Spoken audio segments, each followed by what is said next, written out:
The man of the beatitudes എന്ന് pop John Paul second ഓമന പേരിട്ടിരിക്കുന്ന തനിക്ക് ഇൻസ്പിറേഷൻ ആയിരുന്നു എന്ന് അദ്ദേഹം ഏറ്റുപറഞ്ഞ ഒരു ഇറ്റാലിയൻ യുവാവാണ് ഇന്നത്തെ നമ്മുടെ ആൾ ബ്ലെസഡ് peer ജിയോർജിയോ ഫ്രെസാറ്റി.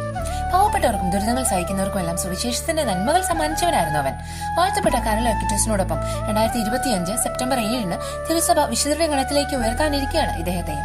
A young man filled with a joy that swept everything along with it. A joy that overcame many difficulties in his life. Catholic ലൈഫിനും അവന്റെ ഫേവറേറ്റ് പാസ് ടൈം സ്പോർട്ട് ആയ മൗണ്ടൈൻ ക്ലൈംബിങ്ങിനും ഇടയ്ക്ക് ഒരുപാട് പാരലൽസ് കണ്ടെത്തിയ ക്ലോസ് ഫ്രണ്ട്സിനോടൊപ്പം നടത്തിയ mountaineering trips, occasions for prayer and liturgy, conversations about faith ഒക്കെ ആക്കി മാറ്റിയവൻ.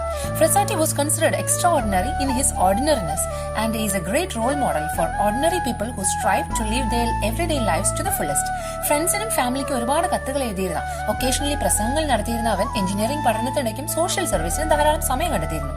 24 വയസ്സിൽ താൻ ശുശ്രൂഷിച്ച രോഗികളിൽ നിന്ന് രോഗബാധിതനായി മരിച്ച അവന്റെ മൃതസംസ്കാര ശുശ്രൂഷകൾ നഗരത്തെ ആകെ ഇളക്കി മറിച്ചിരുന്നു.